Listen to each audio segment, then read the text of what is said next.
Hello, welcome to the Metro MLS webinar titled Customizing FlexMLS Your Way. In this video, we will review the customizations available and how to customize and use these settings within FlexMLS. So let's begin. So the first thing that I want to show you is how to customize or set up your profile. So to access that screen, we're going to click on Menu. Then once that opens up, we're going to scroll down to the Preferences section and click on My Profile. So this will bring you to the My Profile screen. So each of these items that you see here are a button that you can access the settings for that. So first we're going to start with this one, Quick Profile Maintenance. Now the fields in this screen are what's pulled for your signature. So whenever you send or create an email on your portal dashboard, on your reports, on your CMA cover pages, that primary information is pulled from this screen here, all right? So first starting off is the general information. The first thing is your name. This is what you apply. This is what you use when you applied for your license at the board office. So this can't be changed. If you need to change your system name, contact your board and get the paperwork rolling on that. Next is your marketing name. This is where you can enter a marketing name for yourself. So for example, maybe you are a part of a sales team. So everything you guys list and sell, you want to market it as the team name and not your own personal name. So this is where you can enter that information in here. So I'm just going to put the Metro MLS sales team just to type something in there.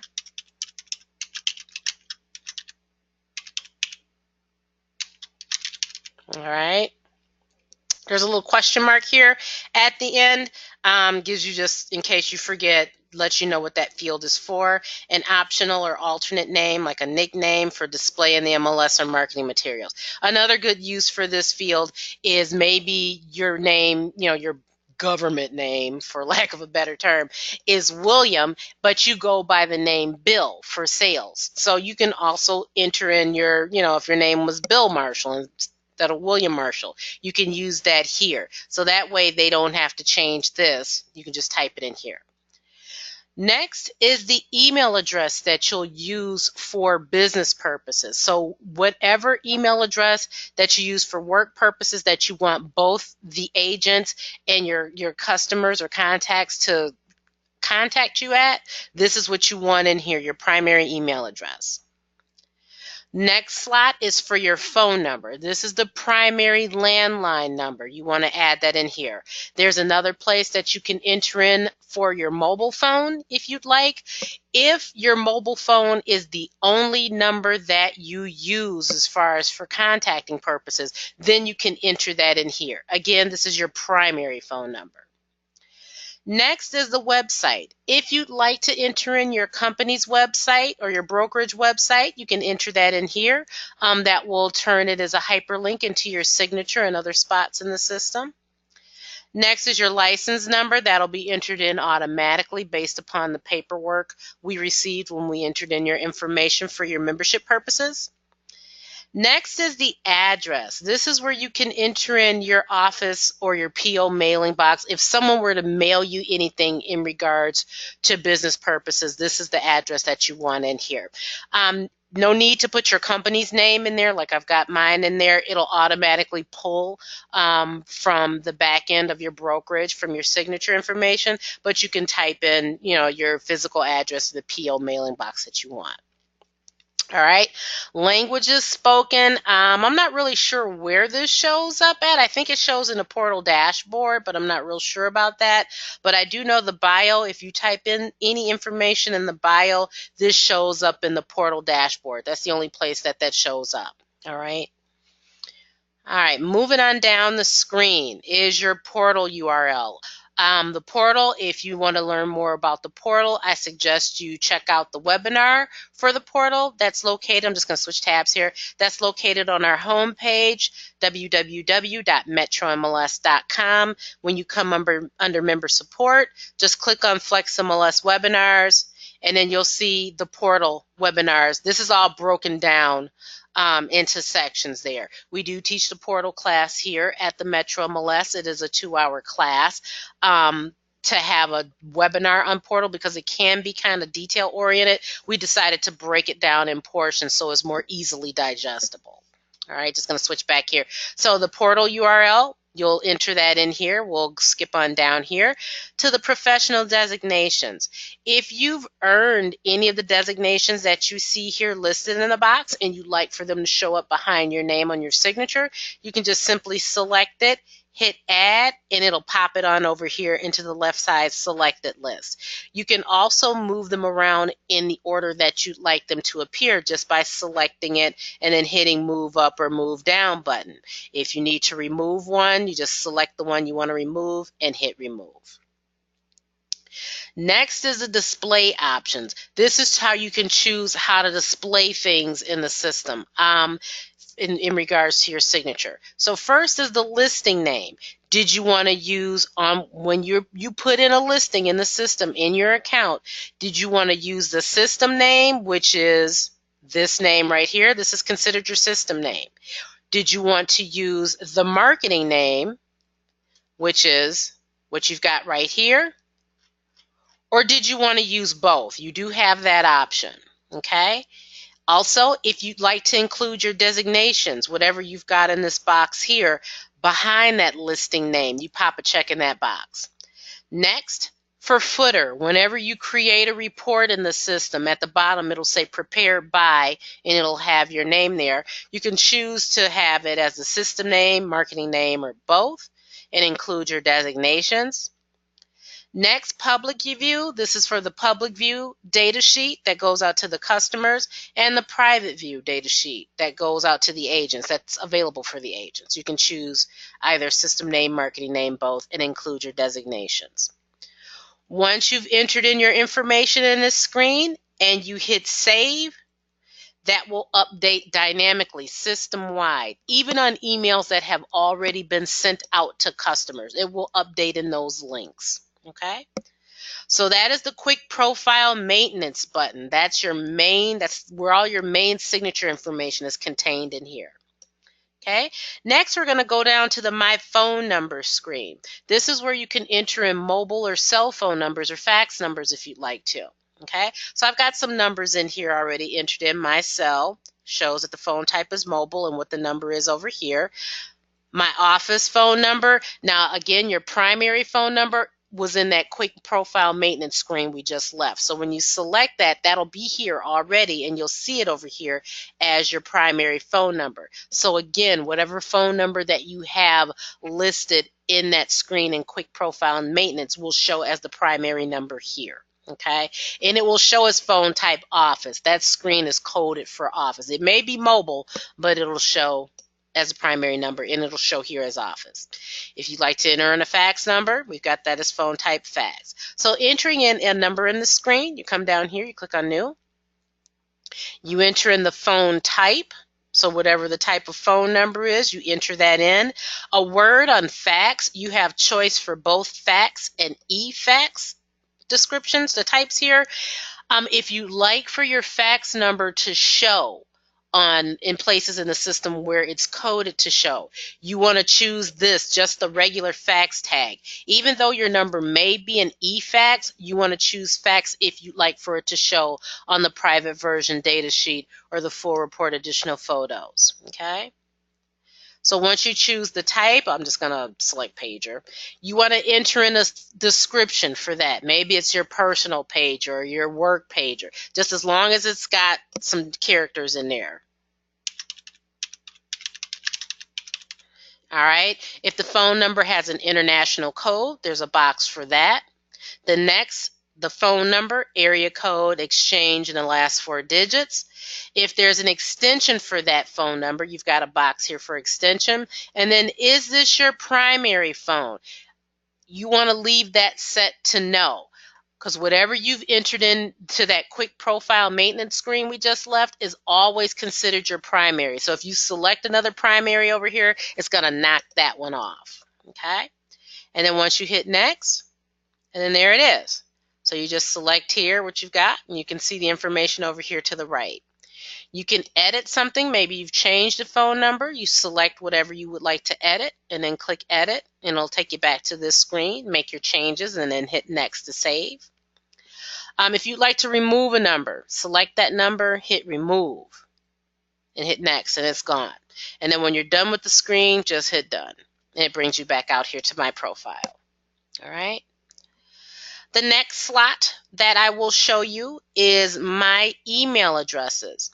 If you have additional email addresses that you'd like to enter in the system, maybe, for example, you've got an assistant that works for you, and sometimes you'd like, if he or she are doing some manual emails for you, they can have those emails come back to them instead of coming to you.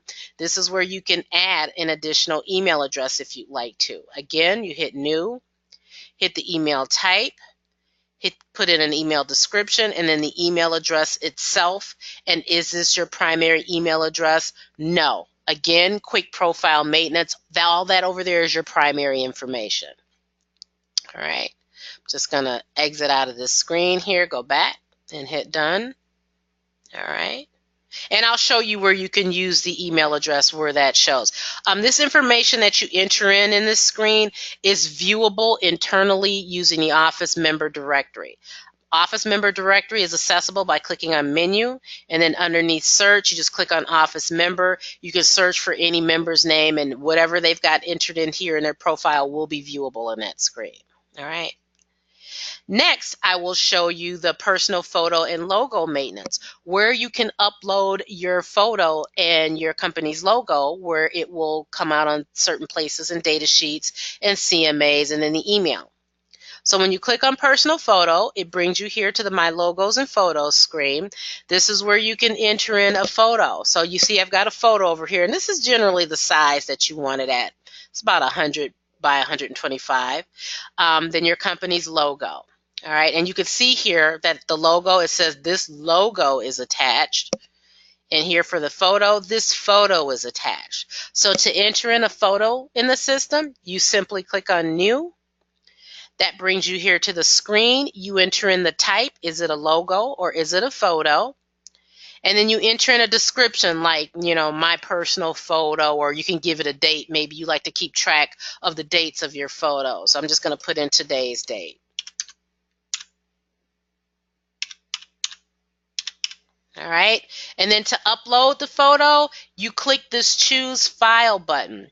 This will open up this box, and this is where you point it to the location of wherever you've got that photo saved. It could be on your computer, it could be on a CD disc, maybe it's on a thumb drive. You use your navigation menu here and point it to the direction, to the location of that photo. So I'm just going to go and see if we got photos in here. So I'll just pretend like one of these photos are one of the photos. So I'll select the photo, and then once I select the photo, it pops in the file here, and then you simply click Add. And depending on how big your photo is, this box might be here for a while. So there's the photo. I just used that one just as an example to show you. All right. And if you need to resize that photo a little bit, you can edit the photo.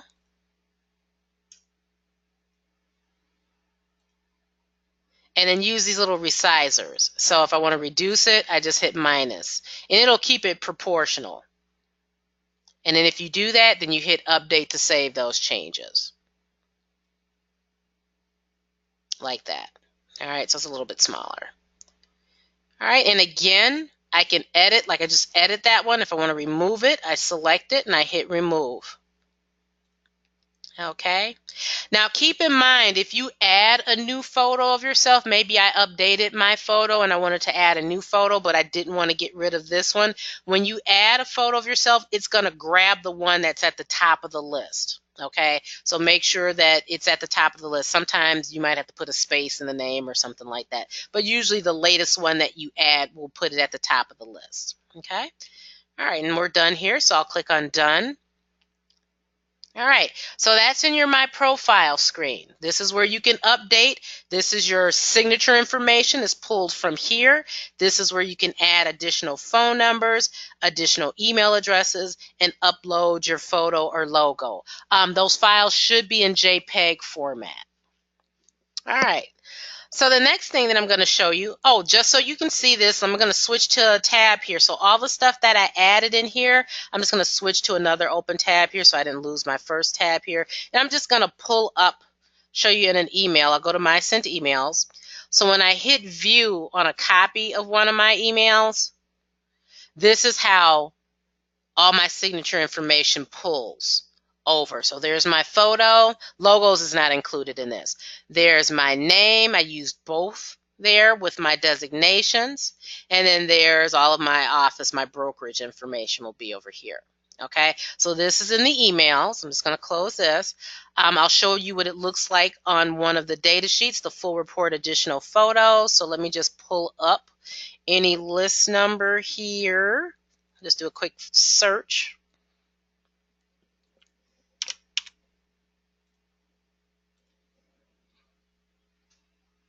Alrighty, so this particular listing, this particular data sheet is called the Full Report Additional Photos. The reason why it's called Additional Photos, it gives you the main list photo and then the next next two photos in the list of that listing's photos. But this is the business card option. So even though this listing may not be your listing, it will pull your business card, and can be the public version. It'll show in public and private. So that will be your photo, and then your name and your information here with your designations, your company's logo, your brokerage name with the address, and then your main point of contact number. That's that in quick profile maintenance. Your fax number also shows on this, and then your email address, and then your web address if you've had that entered in. So this is what a nice filled out profile can get you. It'll look really nice here. And if you've got a mobile number listed, if this listing is yours, mobile numbers are listed down here in the listing agent's information. So that's the main point of contact landline number, and then there's the cell phone number. All right, and the fax number. All righty.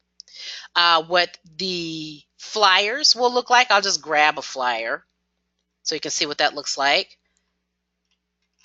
So here, we're going to make that the public version because this is not my listing. If you use a flyer, if it's your listing, make sure you're using the private version. That's what pulls it in. If I pop in here, public, oops, sorry, I'm getting confused.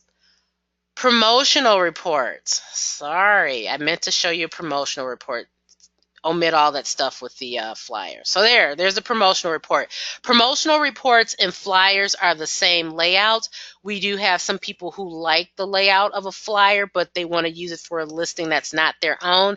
That's what the promotional reports are for. You're able to use that same flyer layout, but it pulls in your information and not the listing agents, the actual listing agent's information. So there's my profile here. So you can see what that looks like. So just an example of with having a really nice filled out profile by filling in the information here and for phone numbers and for your photo, what that looks like. So next we're going to go to general preferences. So we'll access that by menu, and in the preferences section we'll click on general preferences. So this is the part of the system where you can set settings for different things like your search results screen, for your email, for your print, that kind of stuff. So first section here is settings affecting search results, which is the search results screen, like what you see here. This is considered the search results screen. So the default font size, you can make, that's usually set, I think, to 12 or 10. I can't remember. But it's real easy to change the font size of your screen. Like I'm using Chrome. At the upper right-hand side of the screen in Chrome, if I need to make my screen a little bigger, I just hit this three dots and then just zoom a little bit more if I need to do that. All right. So it's generally easier doing it in a browser than it is here. Next, the public version or the private version is the default for full listing reports from search results screen. So because you guys are looking at things internally and you want to see everything, you're generally using the private version. I'm just going to switch back here. So that's the data sheet. Let me go back to my report there. So this is the full report. And you can always manually switch it here. But my default is the full report additional photos private version. This is the private version. Private version will show you private remarks, showing information, the commissions information, the listing offices and agents information.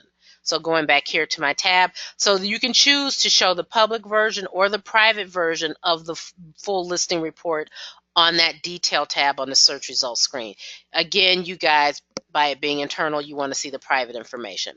Then next, choose a default listing report. So whenever you do a search, and I'll just do another quick search just to show you real quick.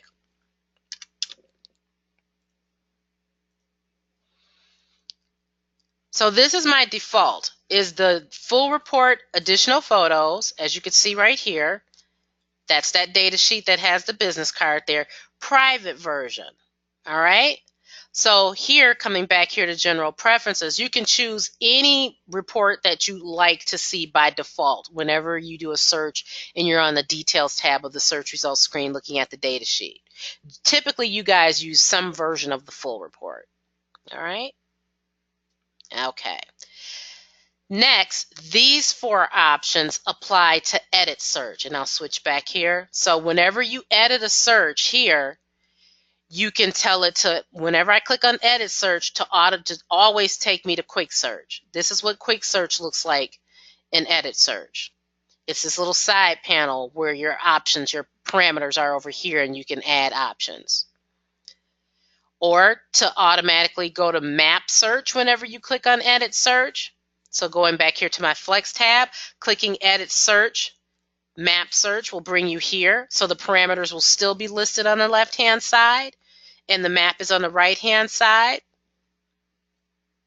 Or to always use full search is what you guys, I think, are the most familiar with. So whenever you click on edit search, it will automatically by default take you to full search. Now you're not stuck with anything, so whatever you decide to set this at over here, you can always manage it. After you click on edit search, these 3 options will always appear. So you can always go into a map or always go into a quick or the full. It's totally up to you. All right, moving on down. Next is options for when you click on email or print from the search results screen. And that's these 2 options, email or print. Okay, coming back over here to general preferences. Please choose a default configuration. Public version is the default for listing reports or private version. This means, and I'll go back over to my Flex account, whenever I come up to email or print, the version that will automatically be selected for me, this will show either private or public based on what I've selected in my general preferences. And it's totally up to you. If you want to make sure that you don't forget to change this to public, then you want to make sure that over in general preferences it's already set to public. Okay? All right, and then next, prompt me to choose for interactive or printer-friendly version when emailing. So that means when you come over into this screen, and I've got that deselected, but sometimes some of you, when you come into email, it'll ask you, what would you like to email? It'll have that interactive version picture on the left and the printer-friendly picture on the right, and you always choose interactive version. If you don't want to get that pop-up asking you, what would you like to email, then you just take the check out of this box. All right. Next, email. Please choose a default email type. So for your signature, that's where you type in that message down there in the default email. Did you want to send it out by text or email? Coming back here, that's what we've got here. This is where it'll automatically default to email or text. We typically tell you guys text is the safest. Those are the ones that are least likely to be caught by spam filters. So HTML is a lot of code behind the scenes, but it allows you to, put in stationery and pictures and change your font type and color and stuff like that. All right. Coming back over to general preferences, this section isn't turned on, so don't worry about it. Next, we're on the FlexMLS dashboard. So when we talk about the FlexMLS dashboard, I'm switching back to my Flex tab. I'm going to click right up here on MLS WIS. This is the FlexMLS dashboard. I'm looking at home. Some of you may have Classic, the realtors who have been with us for a while. Others will just have MLS and Home. Usually, if you've got the 3 MLS Home and Classic, you've been a member with us for at least the last 10 years. Alrighty, but the newer agents will have just the MLS and Home. All right, so we'll go there. It's looking at that setting here in general preference. This right here is looking at this gadget, the My Listings gadget. So on the home dashboard, it's here. On the classic dashboard, it's this one. Okay? All right. So coming back here, it's saying it's applying to listings to expire or the sold listings range. So show listings that will expire in, and I think your default is 7, but you can change this to more or less days if you'd like to. So show listings that will expire in 10 days under listings to expire. So if you have listings that are about to expire in whatever many days that are here, it will give you a little reminder here saying listings to expire, and you'll see a number pop up there. That's kind of a reminder saying, hey, I'm going to expire in this many days. Did you want to do something with me, extend me, or just let me expire out? Okay. Switching back to preferences here, show listings that were sold in the past 30 days under sold listings, and that's the default. You can make that more or less days. So coming back here to that gadget, this will show you listings that you have sold within that 30 days or whatever days that you made it here. After the days has passed, it will drop off of this view. Doesn't drop off of your statistics, just drops off of that view. Okay, coming back here. Next, My Listings. This applies to My Listings. I won't have any listings because I'm not a realtor, but when you click on My Listings, this will show you listings that are yours. So, what statuses should be included? So you can select whatever statuses that you'd like to be included whenever you click on My Listings. If any of those statuses are off market, which are considered withdrawn, sold, or expired, this will apply.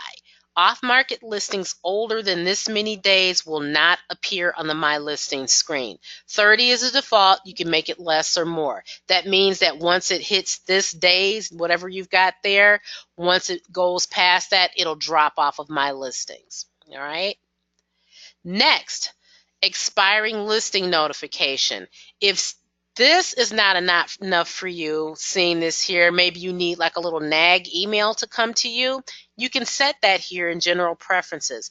Expiring listing notification. Send email notification of expiring listings once per day for 7 days before the expiration date. That means you'll get an email notification each of those 7 days before it expires saying this listing is set to expire. So it's kind of a reminder for you that if you needed to do something with that listing like extend it, then that's your reminder. You can also set this, and if you make your days more than 7, I'll show you what happens. So I'm going to do 10. Your option changes.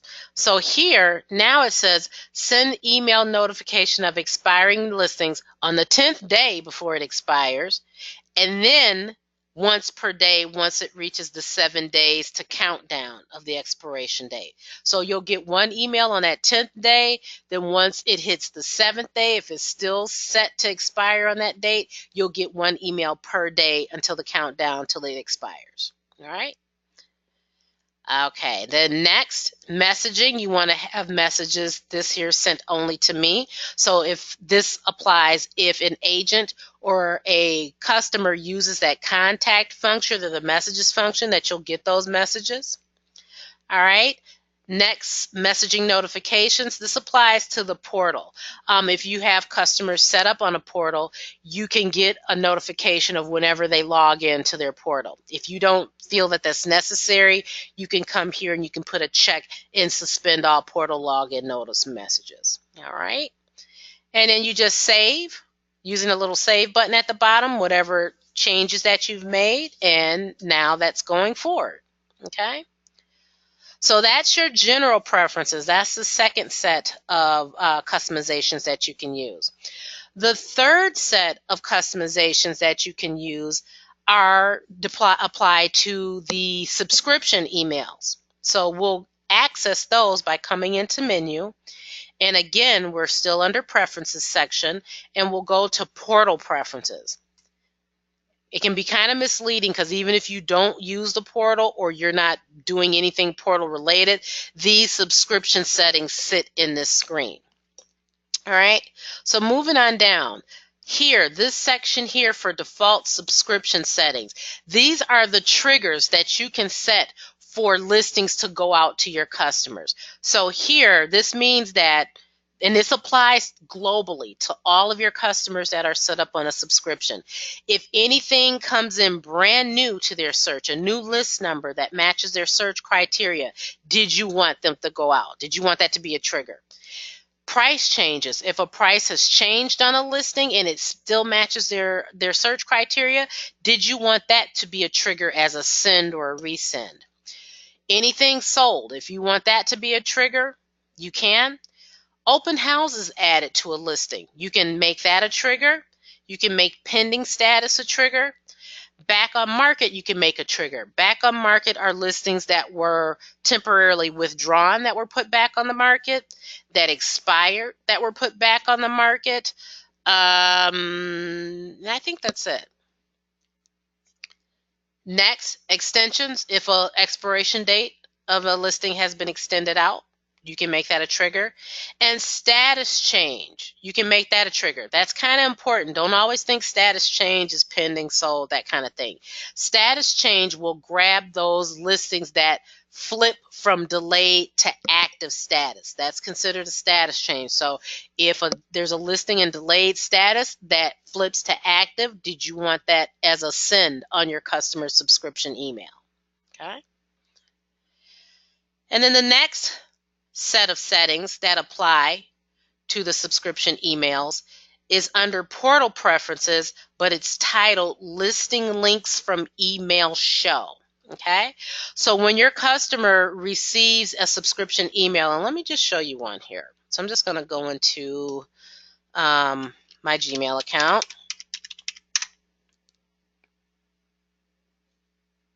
Alrighty, I probably threw it in the trash already. There we go. Okay. Here we go. So this is a subscription email. So coming back over here to my portal preference to the listing links from email show. This applies to the view listing button or clicking on any of the property listings here. This is linking to those properties. So coming back here to here, listing links from email show the MLS default, which is the news feed. The news feed, and that's selected here. So when I click on view listings, it may be different for this customer. I've got to set up different for this customer. Let me change that real quick and I'll show you.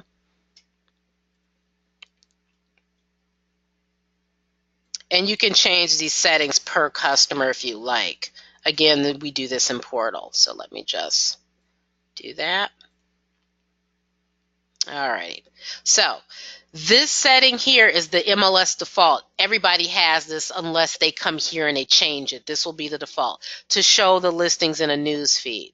So when I come here and I click on view listings, this is showing me all of my listings in a news feed. The news feed will max out at 50. What the news feed is when you set your customer up on a subscription, it runs as a feed. So let's say their very first email, they get 2 listings. So that's the 2. Let's say the next day they get 5 listings. When they open up that new email with the 5 listings, not only will it display the 5 listings will be at the top of the list, but the previous 2 will be a little bit lower in the list. So it'll keep running as a news feed, kind of like Twitter or your Facebook news feed page runs. Everything just kind of shifts down as new stuff comes in. The older stuff goes to the bottom of the list. So that's what the news feed is, and it'll max out at 50. So this way they can still see all of their listings here. And then you see I got a sold in here. If a listing has made a status change and it hasn't aged out of the news feed yet, your customer will be able to see that. So if they walk in their feed and they say, why am I seeing pending or sold? Because that was a previously sent listing that was active at the time that it was sent, but because everything is real time in the system, it will retain those changes and then they'll be able to see that and it'll be reflected in their feed. So this is what the news feed is. It maxes out at 50. Okay, I'm going to close this and come back over here to the preferences. Your next option is to the listing links will show just the emailed listings. So if I select that and save it, and I'll save it just to show you, that will be just the listings that were in this email. So these listings that you see in this email, now when I click this link will just be those listings. All right, so when I hit view listings, you'll see it right here, emailed listings, and there are those 5 listings. So if that's your preference for everybody, just to open up that email and only see the listings that were in that email, you use emailed listings. Okay, I'm going to close that and come back over here to the preferences. Now let's say I want to open up to the saved search. So whatever search I've got saved on that customer, the single family, active in Milwaukee and whatever map shapes or whatever, it will open up always to the listings that currently meeting the search criteria with the updated listings at the top of the list. So let me save that and show that to you. So here's 5 in the list, but when I click view listings, and you see here, it's opening up to that saved search. So there's 88 listings that currently meet that search criteria, but the newest ones that I received, those 5, are at the top of the list here. So this way, not only can your customers see the newly updated listings for their search, they can still see everything meeting their search criteria that's available. All right. All right, moving back over here. So that's the listing links from email show. Remember, this is global. So this will apply to everybody that's set up on a subscription in your FlexMLS account. Again, you can change it per customer. So if you've got a customer, like say if you've got the save search, but you've got a customer that prefers the news feed, you can change it on that contact file. And that's if they have an active portal. And that's available in the portal webinar, or in the portal class if you decide to come in. Okay. Alrighty, so that's our third set of customizations in portal preferences. Again, we got here by menu. Underneath preferences was portal preferences. Okay. The next customization that I'm going to show you is the default map. So when you click on any map search in the system, and I'll do that just to show you that, the map that appears will appear over the Milwaukee-Waukesha area. That's our default map area. If you're an agent that primarily works in Sheboygan or Manitowoc or Kenosha and you get tired of doing this to scroll up to your area to do a map search, you can change your default map area. And to do that, you click on Menu. Again, we're under the Preferences section, and then we'll click on Default Map. All right, so this is the map area everybody comes into. Okay, so we're going to change that. So let's say I am an agent that works in the Manitowoc area, and I'd like to change my map area to Manitowoc. So to do that, I'm going to just hold down my left mouse button and drag it till I get the area that I want, which is Manitowoc, here in my view. All right. Okay, so once I have that area in my view, I can zoom down a little bit by either pushing the scroll wheel on my mouse forward, or I can use the plus sign if I want to, minus sign, that kind of thing. All right, so let's say this area here I want as my default map area. So now that I can see the area that I want, I'm going to come down here and left click on my square to turn on my map shape. Then I'm going to come out here to one of like the border, like the east border. You can always start from the west or the north or the south. I'm going to single left click my mouse button, let it go, and then pull that area over to what I want to be my map shape. And then I'm going to double left click to set that area. Now that I have my area set, I come up here and click on Save. If you messed up, you can just hit reset and start over, but I want that area, so I'm going to click on Save. So now when I go into a map search, There I am. I'm over Manitowoc now. Okay? So that makes it easier for other agents who are in areas outside of Milwaukee, Waukesha area where they don't have to constantly always move the map over their area. They can preset it that way. All right. And if you want to go back and reset it back to Milwaukee, Waukesha, again, menu, underneath preferences, default map, and then hit reset. And I'm back there. Okay. All right. The last set of preferences that I'm going to show you apply to the wire data site, tax information. So I'm going to go menu, and then underneath tax info, I'm going to select tax information. So this will open me up to the wire data site. So you can set preferences over in this screen, like your default counties that you search, default view, you can do that, and how many parcels to show you on the screen. Okay, so I'm just going to do a quick search just to kind of show you what you can do here. So I'm just going to do a subdivision search. And Wauwatosa, I think I'm going to do the Highlands. So just to show you, Washington.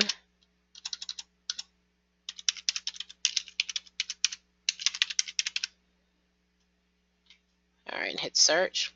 Now, when you guys do a tax search, all these columns that you see here, you don't have those, nor do you have this many listings on your screen. This is me changing my preferences, changing my view. So I created a view called Standard Plus. This is what you guys typically see, are these columns. And you typically only see 12 listings, and you have to do next page, next page, next page. Not that I don't have to, but I can do a maximum of 99 parcels per screen. So I'm going to show you how to do that.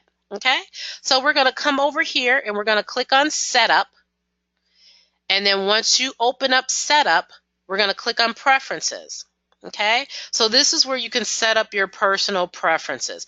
You can set up to 4 counties to automatically pop up when you click on any search option over here. So if you never, without fail, only search a certain set of counties, you can set this up here just by simply clicking the counties and then hitting save. So anytime you click on address or address range or whatever, it will bring up those 4 counties, and you just pick whichever one you want to search on. Next, number of matches per browse screen. For you, this is set till 12. You can set it to a maximum of 99 per screen, like I had the 99. Next, when displaying details for parcels, start with, I think yours says assessor's view. Typically, you're always looking at the full report in here for the tax version. So you can set that to full report view. And then next, when browsing parcels, use this view. Yours says standard, but I've created views for myself, and I can make any of these views my default. Okay? So this is how you set those settings that are over here. How to make that view like I've got. To create a view, you come over here and you click on Browse Views. This will bring you to this screen that you can create, edit, and use your custom browse views. So I've got some existing browse views in here. I'm going to get rid of the gobbledygook ones real quick just by selecting them. All right, so that Standard Plus here, when I select it, this will show you the fields that are displayed in that particular view. All right, so to create a view, you come over here and you click New. All right, give that view a name. I'm just going to call mine New View. And then these are all of the columns that you can choose to display. So think about what it is that you typically look for when you come in here and you're looking at the tax records. Maybe there's certain properties when you create mailing lists, instead of you having to go inside of a tax record and look for pieces of information like the school district or something like that, you can choose to display that column right out on your view to make it easier and faster for you to select parcels to create your labels. So here, well, I'm just going to select some stuff just to show you how to do that. Bedrooms.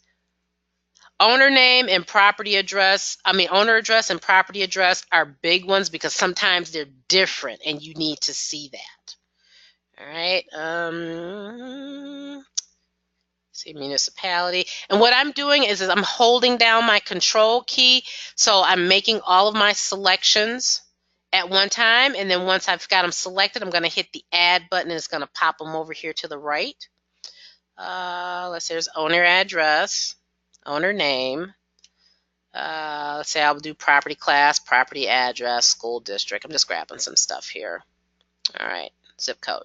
And then I'll hit add. Or you can just grab one and do them one at a time like that. Once you get them over here on the right hand side, you can move them in the order that you wish them to appear. So maybe you want the owner name first. So I'll select that and hit move up. And then the owner address next, and then the property address so you can see them right next together. Maybe we'll put the municipality there, school district, I'll pop that next, property class, and leave that the way that it is. And then I'll hit save. All right, okay.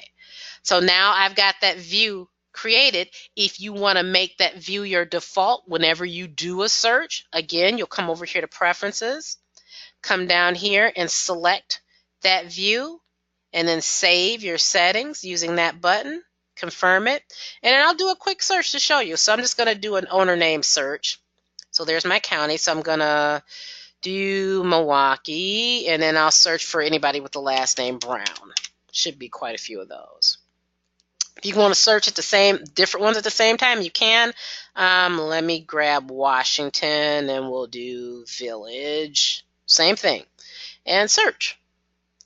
So there's everybody with the last name of Brown in both Milwaukee and Germantown, and there's my view right here. I can see all that stuff. So this makes it, you can see your information out here. So if you wanted to do mailing labels, you just select the ones you want based upon the information that you see here, and then run your mailing labels. But it makes it a lot easier to see whatever information that you typically spend a lot of time looking for by opening up the report like this and scanning through. You put those columns right out there on your search results screen, that can save a lot of time. So this will conclude our webinar for customizing FlexMLS your way. If you have any questions on this or anything else, please give us a call at the help desk at 414-778-5450 or email us at support@metromls.com. Have a great day and sell lots.